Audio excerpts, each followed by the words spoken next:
Ladies and gentlemen, it gives me great pleasure to welcome you today to the Implementation and Assessment Group meeting of the Global Initiative to Combat Nuclear Terrorism. I request Dr. S. Jaishankar, Foreign Secretary, India, to kindly address the gathering.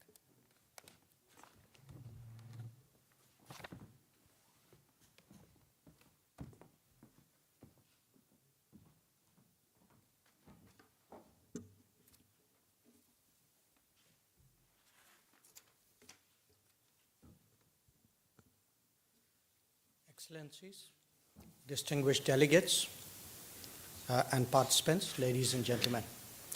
It gives me great pleasure to welcome you to the 2017 edition of the Implementation and Assessment Group meeting of the Global Initiative to Combat Nuclear Terrorism. At the Nuclear Security Summit held in March 2016, Prime Minister Modi had announced that India would host this event. It is the first occasion that a GICNT meeting is being held in South Asia, and my country is very proud to be associated with this initiative. The power of the atom is wondrous. It has benefited mankind in myriad ways. The scientific community has played a vital role in harnessing nuclear energy and radiological sources for societal needs. The ancient Indian philosopher and sage, Kannada, propounded the concept of the atom in the 6th century BC. Today, 2.5 millennia later, as a country possessing advanced nuclear technologies, India is at the forefront in promoting the peaceful uses of nuclear energy. We have actively associated with and contributed to the IAEA and other multilateral forums dealing with all aspects of nuclear material. As mankind confronts the challenges of climate change and inclusive growth, nuclear energy will continue to play an important role in our lives. India and many other nations have built their developmental strategy on that premise. In fact, it is our expectation of predictable and affordable access to civilian nuclear energy that is the basis for our commitments under the Paris Agreement for 40% non-fossil power generation capacity. On the other hand, the negative consequences of atomic power also cannot be ignored. The world has witnessed the immense destructive power of the atom. We hope that such horrors will never be repeated and cannot overstate the importance of countries with nuclear weapons to be responsible. Events that have unfolded around us, more so in the last couple of decades, have highlighted that terrorism remains the most pervasive and serious challenge to international security. If access to nuclear technology changes state behavior, it is only to be expected that it would also impact on non-state calculations. Nuclear security, therefore, will be a continuing concern, especially as terrorist groups and non-state actors strike deeper roots and explore different avenues to spread terror. Developing a comprehensive global response is the highest priority. There are two aspects to this challenge, which was highlighted as early as 1974 by Mason Bildrick and Theodore Taylor. The first is to clamp down on terrorism in general, and the second, to restrict unauthorized access to nuclear technology and material. Given its impressive membership of 86 partner countries and 5 international organizations, the GICNT is expected to play an important role in providing an effective international platform for consolidating and disseminating the technical expertise and best practices to respond to malicious acts by terrorists. Responsible states provide political commitments to assure each other that they will protect nuclear material under their control from falling into wrong hands. Every year, at the First Committee of the UN General Assembly, India co-sponsors a resolution on measures to prevent terrorists from acquiring weapons of mass destruction that has been adopted by consensus since 2002. However, political commitments alone cannot ensure the safety and security of nuclear material. treaty instruments such as the International Convention for the Suppression of Acts of Nuclear Terrorism, ICSANT, and the Convention on Physical Protection of Nuclear Materials, CPPNM, and its amendment provide a firm basis for translating broader political commitments into legally binding measures. As a state party to these instruments, India has demonstrated its faith and believes that their universalization is a global good. Effective implementation of the obligations under the UN Security Council Resolutions 1540 and 1373 is another important pillar in the fight against terrorism and proliferation of WNT. There are, I believe, 13 instruments that are widely accepted as benchmarks for a state's commitment to combat terrorism. What is more important is that adhering parties display the required sincerity to implement their commitment. The dangers of discriminating among terrorists, good or bad, and even yours and mine, are increasingly recognized. Terrorism is an international threat that should not serve national strategy. Nuclear terrorism, even more so. A comprehensive convention on international terrorism was proposed by India in 1996. We hope that this critical convention would be adopted soon. The existence of a number of conventions and treaties dealing with nuclear terrorism underscores the fact that there is no one instrument that can deal with this issue in a holistic manner. The march of globalization means that combating nuclear terrorism in isolation or as part of a small group is unlikely to yield the desired results. This is where the GICNT plays an important role as it works towards building worldwide communities of experts and practitioners in order to have a consistent and coherent approach towards the issue of nuclear terrorism. The Implementation and Assessment Group and the other working groups of the GICNT, namely Nuclear Detection Working Group, Response and Mitigation Working Group, the Nuclear and Forensics Working Group, have established themselves as the drivers for taking forward the important work of the global initiative. The membership of these groups represent the entire spectrum of relevant stakeholders: the scientific community, law enforcement agencies, first responders to nuclear security events, prosecutors, and the judicial fraternity, and of course key decision makers from the diplomatic community. Their collaboration has enriched the body of work of the GICNT. The emphasis on case studies, mock trials, scenario-based exercises, and other tools has contributed to an interactive learning. More importantly, it has built a network of experts and practitioners who are available to help each other at short notice. Indian experts have contributed positively and substantively to the drafting of various documents and playbooks of the GICNT. India remains committed to further the objectives of the global initiative. We have been contributing to the Nuclear Security Fund of the IAEA, India's Global Center for Nuclear Energy Partnership, GCNEP, is available to interested states for training courses and capacity building programs in the field of nuclear and radiological security. I'm confident that your deliberations over these 3 days will help prioritize future action plans of the working groups of the GICNT and prepare for the upcoming annual plenary in Japan. I also hope that you have time to explore this historic city and experience its rich culture. In concluding, I would like to thank the co-chairs, the Russian Federation and the United States, the IAG coordinator, the Netherlands, and the GICNT Secretariat, whose help in preparing for this event has been unstinted.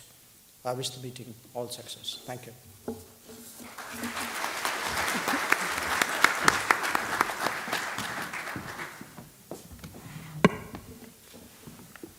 Thank you, sir.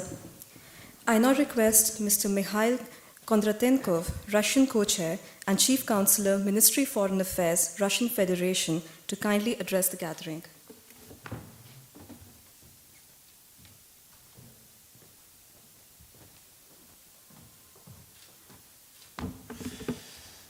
Distinguished ladies and gentlemen, dear colleagues, on behalf of the Russian co-chair of the GICNT, I would like to welcome you at the IAG meeting in Delhi.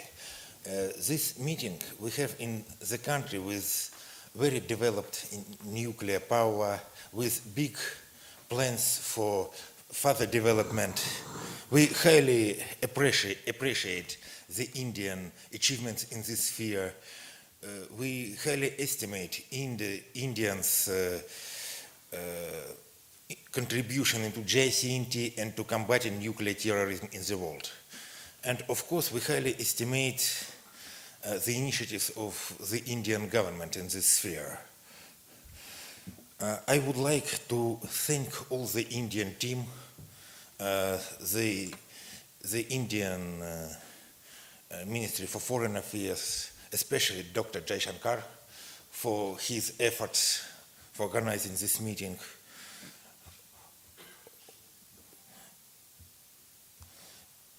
We are happy to welcome all of you here on this meeting, and my special thanks to IAG coordinator, Ms. Jannike Friedland, who is replacing Mr. Niederloff, as well to working group chairs, Ms. Itimat Sophie, Mr. Kari Pirayarvi. My special welcome to David Hill. Thank you for returning to the initiative. We would like to welcome all the experts, all of those who made a long trip to come here, and I hope that our work would be successful. Now we have quite new subjects for GICNT, like security of radioactive sources, like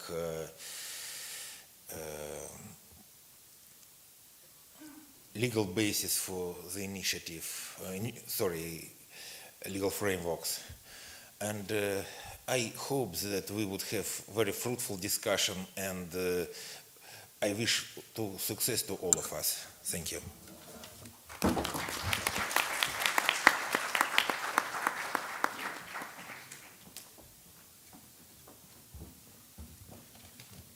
Thank you, Mr. Kondratenkov. I now request Ms. Christine Martin, U.S. Co-Chair and Coordinator GICNT, U.S. Department of State, to kindly address the gathering.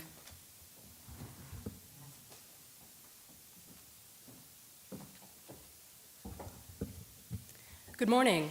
On behalf of the U.S. Co-Chair, I would like to express my sincere appreciation to the Republic of India for hosting the GICNT's 2017 Mid-Year Implementation and Assessment Group meeting. I thank His Excellency, Foreign Secretary Jaishankar, for his welcoming remarks, which underscored the importance of this meeting and India's long-standing commitment to nuclear security.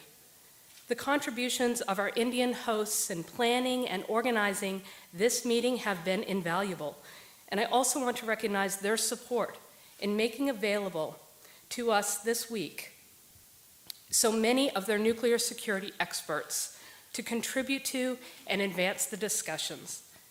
I also want to thank the working group chairs, the IAG coordinator and the IAG coordinator special advisor, and our Russian co-chair for their continued collaboration and guidance in realizing the work plans of this initiative. Finally, I welcome and thank you all for traveling to India to contribute your expertise to this meeting, which provides an important opportunity to reflect upon the progress that has been made since the 2015 GICNT plenary meeting in Helsinki and the 10th anniversary meeting in The Hague last year. The 2015 plenary meeting reaffirmed the GICNT's strategic direction in continuing to support the development and implementation of practical activities that promote capacity building across the focus areas of nuclear detection, forensics, and response and mitigation. It also called for GICNT partners to promote regional cooperation, to ensure strategic continuity between GICNT events, and focus on promoting fundamental concepts of nuclear security exercise design, implementation, and evaluation. The 10th anniversary meeting underscored the partners' nations' continued interest in maintaining work in these priority areas, but also suggested increasing GICNT efforts to strengthen national capabilities through addressing challenges to bilateral, regional, and international information exchange and cooperation, and identifying best practices to ensure the long-term sustainability of our nuclear security programs. We particularly note the challenge of these areas of work in the nexus of counterterrorism and law enforcement that is the GICNT's mission space. Senior leaders in The Hague also recommended GICNT consider developing specific activities in the areas of legal frameworks for nuclear security and radioactive source security, and they promoted further GICNT outreach to the law enforcement communities, such as police, investigators, and customs and border officials. I am pleased that this week's discussions will enable GICNT policy and technical experts to further review and discuss these recommendations with the aim of identifying both enduring and new priorities that will be introduced at our 2017 plenary meeting in Tokyo. At the same time, I note continued commitment to sustaining the efforts of the 3 technical working groups, and we welcome the dialogue between this large group of technical experts on many critical policy challenges in their respective areas of work. Most importantly, I want to remind all the participants here this week that the GICNT's success continues to be dependent on the voluntary contributions of you, the partner nations. As we discuss and plan future activities this week, I hope that you, as representatives of your governments, will follow the example set by India and consider making a national commitment at the 2017 plenary meeting to host and lead planning of GICNT activities in the areas that are most meaningful to you. I hope you will find inspiration for such commitments in the discussions here this week.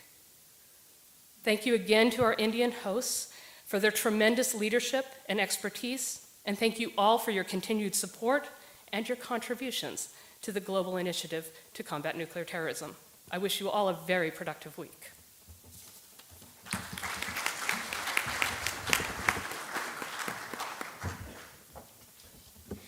Thank you, Ms. Martin. I also take this opportunity to welcome Ms. Janika Vreeland, Implementation and Assessment Group Coordinator and Deputy Head of the Non-Proliferation, Disarmament and Nuclear Affairs Division in the Ministry of Foreign Affairs of the Netherlands. I now request our distinguished delegates to kindly come to the stage for the group photograph.